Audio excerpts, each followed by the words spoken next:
तो बड़ा ही पवित्र दिन है। क्यों पवित्र दिन है? क्योंकि आज एकादशी है, पुत्रदा एकादशी। श्रावण पक्ष की जो एकादशी है, कहते हैं कि यदि हम इस एकादशी में भगवान शिव की पूजा करते हैं, आराधना करते हैं, एकादशी का व्रत करते हैं, तो भगवान हमें खूब फल प्रदान करते हैं, हमारी सारी कामनाओं को पूर्ण करते हैं। और कहते हैं कि यदि आज के दिन जो एकादशी का व्रत करता है, तो यदि उसके जीवन में पुत्र नहीं है, संतान नहीं है, तो आज एकादशी के व्रत रखने से संतान वृद्धि रूपी जो फल है हमारे भोलेनाथ, हमारे नारायण दोनों मिलकर देते हैं।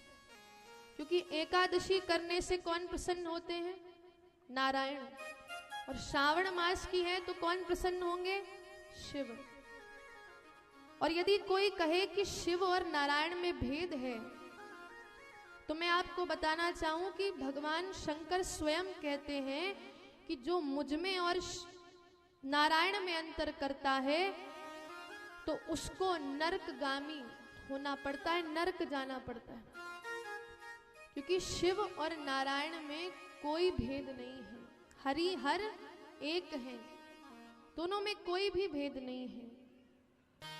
तो कहते हैं कि शिव की पूजा यदि हम सच्चे भाव से करते हैं, तो उसका जो फल है एक ना एक दिन अवश्य मिलता है। और शिव पूजन करते समय हमें कुछ बातें याद रखनी चाहिए। पहली बात कि हम जब शिव पूजा के लिए जाएं, शिव की पूजा करें, तो शिवलिंग के हमें दक्षिण भाग में ही बैठकर पूजा करनी चाहिए। दक्षिण भाग में ही बैठना चाहिए और मुख कहां पर करना चाहिए? उत्तर की दिशा। तभी ये फल मिलता है। दक्षिण की ओर शिवलिंग के हमें बैठना चाहिए।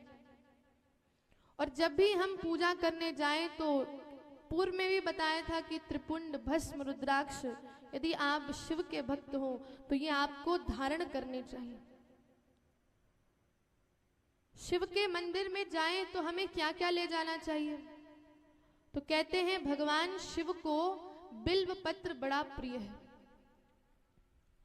बिल्व पत्र भगवान शंकर को यदि हम चढ़ाते हैं तो सारी कामनाएं हमारी पूर्ण हो जाती।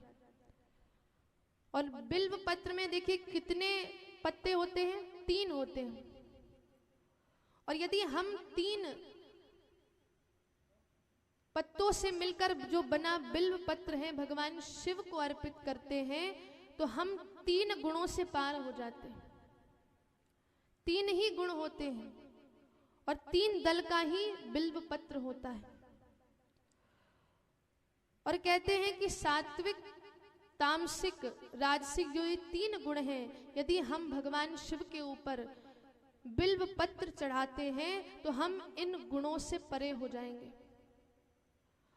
दुख भी 3 प्रकार के होते हैं, कोई तन दुखी, कोई मन दुखी, कोई धन बिन रहत उदास। 3 ही दुख होते हैं, 3 ही ताप होते हैं, दैहिक, दैविक, भौतिक तापा। तो यदि हम 3 दलों से बना जो बिल्व पत्र है भगवान शंकर को अर्पित करते हैं, तो हम 3 तापों से हम मुक्त हो जाएंगे।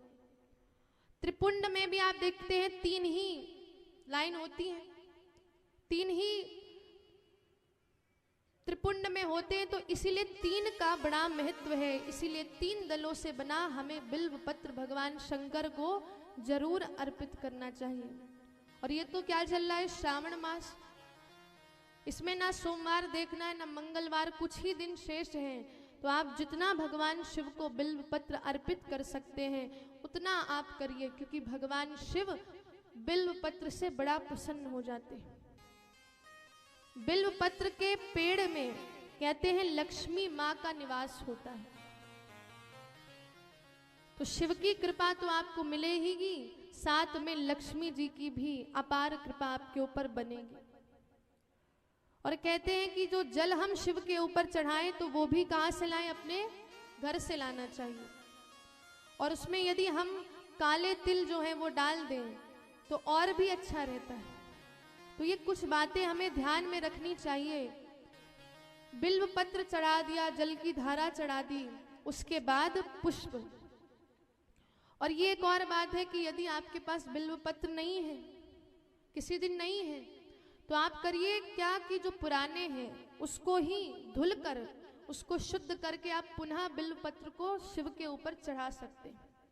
ये शिव महापुराण में लिखा है कि यदि आपके पास बिल्व पत्र नहीं है तो आप एक दिन पहले का जो बिल्व पत्र है उसको धोकर के पुनः आप शिव के ऊपर चढ़ा सकते हैं। फिर आती है पुष्प की बारी कि भगवान शिव को सारे पुष्प चढ़ते हैं, बस एक पुष्प नहीं चढ़ता है। कौन सा? केतकी का पुष्प। और कुछ लोग कहते हैं कि भैया तुलसी जी भी नहीं चढ़ती है, पर शिव महापुराण में ही हम आपको प्रमाण सहित बताएंगे कि शिव महापुराण में रुद्र संहिता, आपके यदि घर में ग्रंथ हो शिव महापुराण का, तो उसमें जो रुद्र संहिता है, रुद्र संहिता का जो सृष्टि खंड है, पृष्ठ संख्या भी 296 और श्लोक नंबर 28 ही कहता है कि भुक्ति मुक्ति फलम तस्य तुलस्या पूज्यते यदि। अगर हम शिव के ऊपर तुलसी चढ़ाते हैं तो क्या मिलती है? भुक्ति मुक्ति फलम तस्य। और ये हम नहीं, ये तो हम शिव महापुराण पढ़ के आपको बता रहे हैं। यदि हम तुलसी भगवान शिव पर अर्पित करते हैं तो हमें भुक्ति और मुक्ति दोनों मिलती। और इसका प्रमाण एक और है, यदि आपके पास श्रावण महात्म्य जो गीता प्रेस के द्वारा लिखित है, यदि वो पुस्तक है तो उसमें भी श्रावण मास के महात्म्य में लिखा गया है कि नारायण और हमारे शंकर भगवान दोनों को ही तुलसी चढ़ती है। ये कुछ लोगों ने ये गलत बता दिया है, पर हम आपको पुराणों सहित प्रमाण सहित आपको यही बता रहे हैं कि तुलसी चढ़ाने से ये नहीं हमें भगवान शंकर पाप दे देंगे। भगवान शंकर की ही वाणी से देखिए, शिव महापुराण की ज्ञान गंगा बही है, तो ये प्रमाण सहित शिव महापुराण में पृष्ठ संख्या 296 में ये लिखा है, 28वां श्लोक है। यदि किसी को लगे कि हम गलत कह रहे हैं तो आप घर में जाकर, या आजकल तो मोबाइल भी चल गए हैं, तो आप उसमें भी देख सकते हैं। उसमें साफ साफ लिखा है कि तुलसी चढ़ाने से भुक्ति मुक्ति दोनों मिल जाती है। और कहते हैं कि यदि आपको लक्ष्मी की प्राप्ति करनी है, बहुत से लोग चाहते हैं बहुत धन आए हमारे पास, तो वो शिव के ऊपर कमल बिल्व पत्र चढ़ा सकते हैं। यदि कोई चाहे कि मेरी आयु ज्यादा हो, हम 100 साल तक जीवित रहे, तो वो क्या करे? दूर्वा से भगवान शिव की पूजा करे। यदि कोई पुत्र की अभिलाषा है कि उसके घर में संतान नहीं हो रही है, पुत्र नहीं हो रहा है, तो वो धतूरे से भगवान शिव की पूजा करे। और धतूरा भी कैसा हो? लाल डंठल वाला हो, उससे भगवान शिव की आप पूजा करें। और अगर आपको चाहिए कि मेरा प्रताप पूरे विश्व में फैले, मैं बहुत फेमस हो जाऊं, मुझे सब जाने, तो आप क्या करें? लाल और सफेद रंग का जो मदार का पुष्प होता है वो भगवान शिव के ऊपर आप चढ़ा दीजिए। तो ये देखिए, श्रावण मास है, कुछ ही दिन बाकी हैं, तो जिसे लक्ष्मी चाहिए हमने आपको बता दिया कि वो बिल्व पत्र चढ़ा दे, जिसको आयु चाहिए वो दुर्वा चढ़ा दे, जिसको पुत्र की अभिलाषा है वो धतूरा चढ़ा दे। तो कुछ ही दिन शेष हैं, तो आप जमकर भगवान शिव की पूजा करें, अभिषेक करें, और आपको भगवान शिव अवश्य फल देंगे। बोलिए शंकर भगवान की जय हो। और यदि किसी को शुभ लक्षणा पत्नी चाहिए, उसके लिए भी उपाय लिखा है। अगर अच्छी पत्नी चाहिए तो क्या चढ़ाएं? तो लिखा है शिव महापुराण में कि बेला के फूल आप भगवान शिव को अर्पित करिए, आपकी पत्नी एकदम शुभ लक्षणा, आपकी हर बात मानेगी। तो यदि अच्छी पत्नी चाहिए तो क्या करना है? बेला के जो पुष्प हैं वो शिव को अर्पित करिए। यहाँ की तो जो पत्नियां हैं वो तो बहुत अच्छी हैं, सब पति की सेवा करती हैं और पति देव के साथ ही कथा सुनने आती हैं, हम देख रहे हैं। यहाँ के हम बारे में नहीं